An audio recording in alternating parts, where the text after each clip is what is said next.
caught him, they would have cleared his iPod. They already called him IPOB dead. Two, Together, we remember he was with DSS officers. Two, so they say. Two DSS officers and him. They declared them IPOB members, told them to lie, that they were going to shoot until the Organa said, wait, hold on first. Let's confirm from DSS office to be sure that these are their members. This is to tell you that there's a lot of extrajudicial killing going on in the southeast. Oh my, by the military. By the military. And the police. By the police. Oh wow. Even by the DSS. People lost their lives in Lagos. So for Matawalle to be saying what he's saying, he's pretending he's actually the one that is pretentious. He's the one that is actually trying to incite the people. The same youth, they have, if not them, their parents go to the same market that every one of us go to. Their parents buy petrol from the same filling stations that everybody buys from. So it's not like there's any special President Bola Tinubu filling station.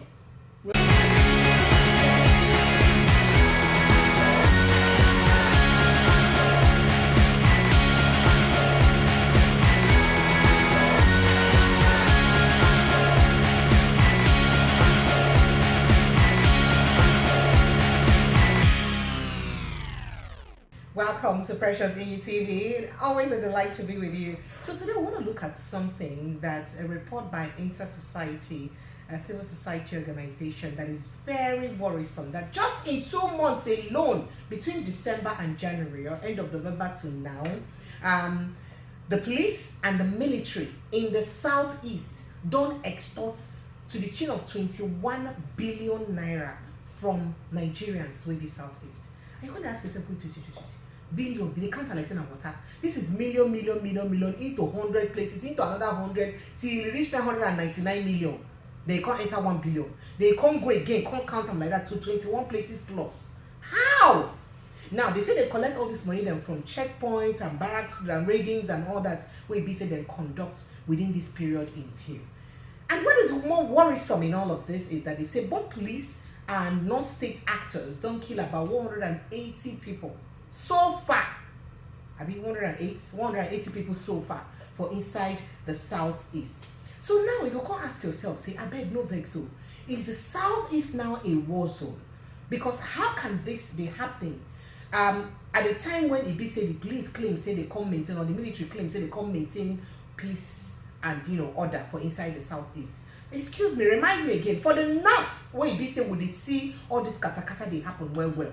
Where Boko Haram, I swap, they do this, so they do. How many checkpoints they get like they get for the southeast? And what is the number of extortion going on in the south, in the north, as it is going on in the southeast? Well, not also to mention of the fact that Matawalle don't come back at Chibuike Amaechi for waiting in talk. Say the reason we make Nigerian politicians they to come kill, steal, kill, thief, and destroy. Now because the Nigerians they get short memory, they even act. Once something happens, we just react.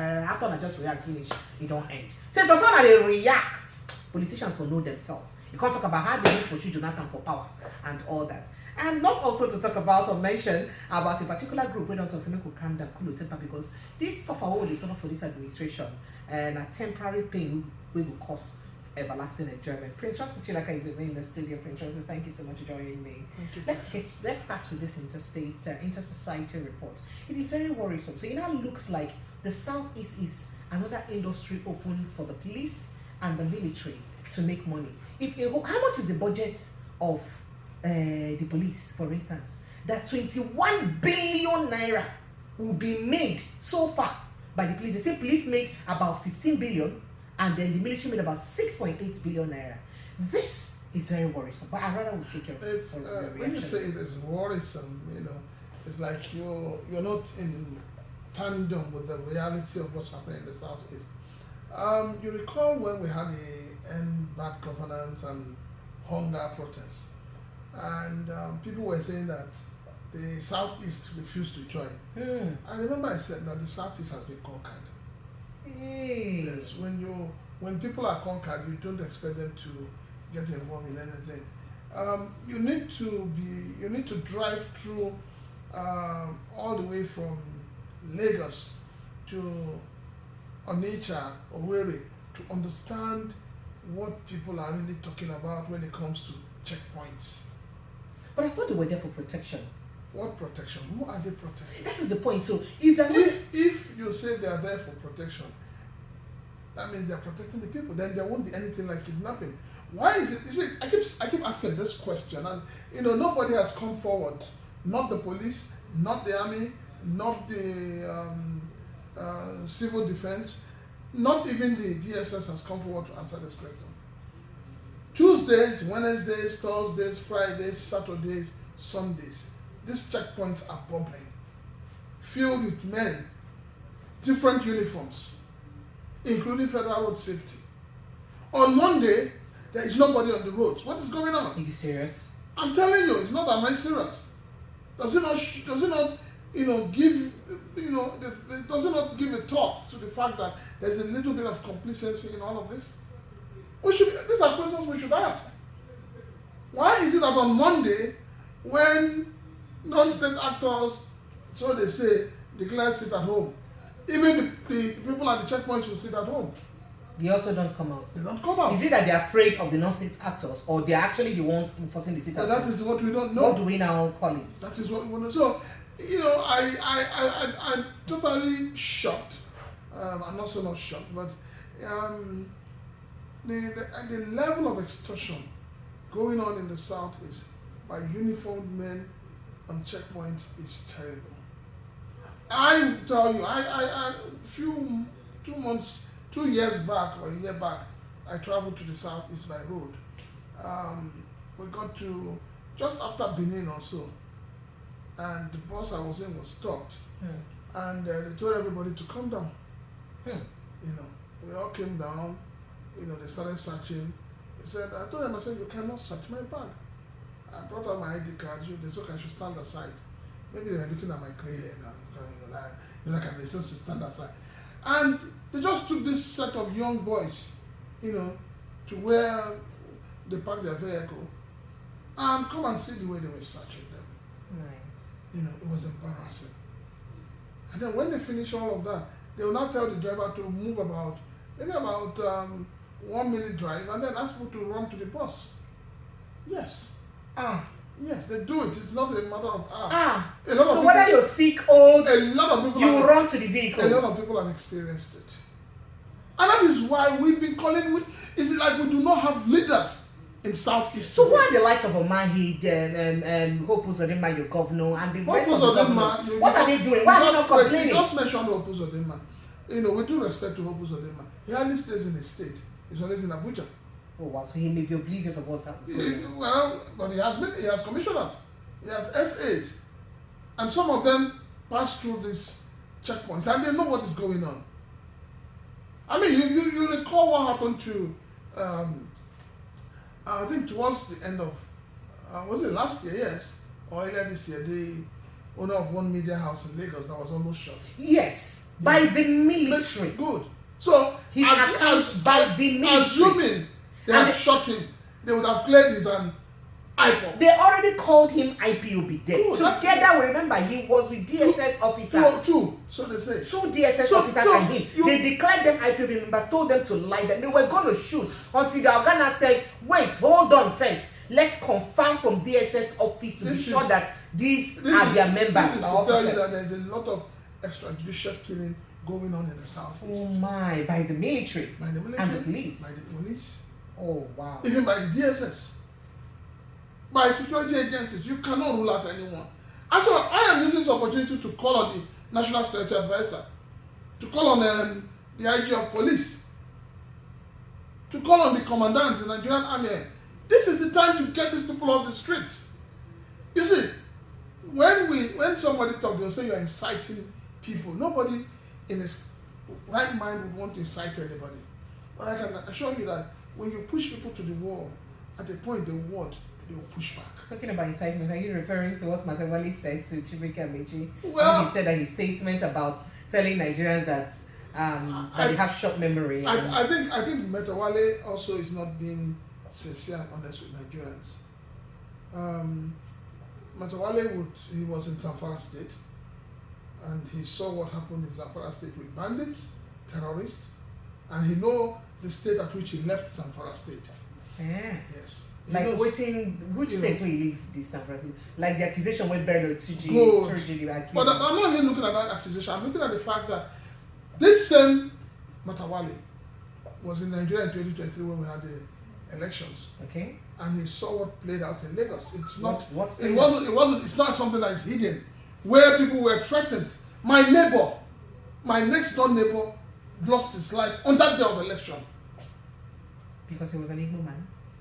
Well, because the area is more like predominantly Igbos, and they were chasing this young guy with sticks and all of. They said he made a video of them where they were stopping people from exercising their fundamental human rights and all of that, their civic rights, and they chased the young man into his compound, and the man got up and went to meet them. I said, okay, you can't come and be making all this in my compound. You wait outside, let me look for the person and bring the person. So in the process, one of them pushed the man, and the man fell and hit his head, and that was it. I invited what do you call them, Red TV. Red TV came to interview the widow and the children. So it's not something that is hidden. People lost their lives in Lagos. So for Matawalle to be saying what he's saying, he's pretending he's actually the one that is pretentious. He's the one that is actually trying to incite the people. And this idea of our leaders trying to cover up the truth, trying to rewrite history at this point in time, it is not good for our psyche. It's not even good for the younger generation. When people you see as statesmen begin to try to rewrite the history of what has happened, then something is wrong. It means that the youths have no future in this country. Well, speaking about the youths, there are a group of youths who came out recently to say that President Bola Ahmed Tinubu is doing very well, that his reform are very necessary, painful steps that would ensure everlasting enjoyment. Make I talk like that. Don't go further. Don't bother yourself. Yes. Make I say myself. You know the funny thing is that it's easy for people to call themselves one funny name and then begin to say what they think or they believe that the government would accept, all for pittance. But the truth of the matter is that these same youths, they have, if not them, their parents go to the same market that every one of us go to. Their parents buy petrol from the same filling stations that everybody buys from. So it's not like there's any special President Bola Ahmed Tinubu filling station where you walk in to buy petrol at a different price, or there's any special market that is APC market that you walk in. The truth of the matter is that we must be honest with ourselves in this country, and it's only when we are honest with ourselves that justice and equity will prevail. The policies of this government is killing Nigerians. Anybody saying anything other than that is not a Nigerian. He doesn't live in Nigeria. Even people living abroad right now, they will tell you that they have to do extra work, extra hours to be able to send money to their family members in Nigeria. So anybody that is coming out to say, oh, I gotta ask myself, when you say, okay, it's for better tomorrow, is it when the present people now are all dead? Then you now begin, who's going to take care of tomorrow? But Babisa can say that anybody who's hungry now is a lazy person because he can plant stuff in your backyard. The first lady already showed you how to plant there's things. an age somebody gets to and begins to forget things. With due respect to him, these are the same people who are trying to rewrite history just to, satisfy themselves. But that is not how history is written. All right, let's just end it here. So we're now in a country where you become a president, every institution is named after you, every hospital is named after you. So you're leaving the legacy even before. So you want people to see your legacy before you. You see, something is wrong. You're immortalizing yourself by something is wrong with our political class. Thank you, Prince Francis Chilaka. So this thing in the southeast, how does it end? It will only end if government is willing. If government is willing to do the right thing.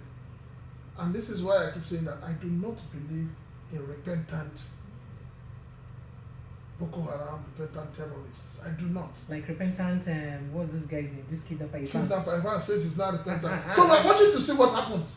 If the government is reabsorbing people who have gone out of their way to maim, to kill, to kidnap innocent Nigerians, to have turned innocent Nigerians into people living in IDP camps, and they come back and say they have repented, and you are absorbing them, you're opening your arms to them, and reintegrating them into the society. Oh God, something is really, really wrong. And the earlier our leaders begin to think, you see, let me tell you something that will shock you, Precious. Do you know what will play out when these young children grow up tomorrow and they are told that, you see that man living in that house is the one that killed your father? That is when we will know the kind of monsters we are creating right now. Oh wow. All right, that's the size of our package. Thank you to everyone who's been part of the show. You've heard it all. Drop your comments. Let me get your reaction on what you think about these conversations we've had today. Make an assistant take do you for body. Drop your comments, like, and sure say you subscribe to this platform. Follow us like your village people, so the update on what's going to happen for inside the country. My name is Precious Inya, and I appreciate you for joining us. Thank you, Prince Francis Chibuike. I appreciate you. Thank you and goodbye.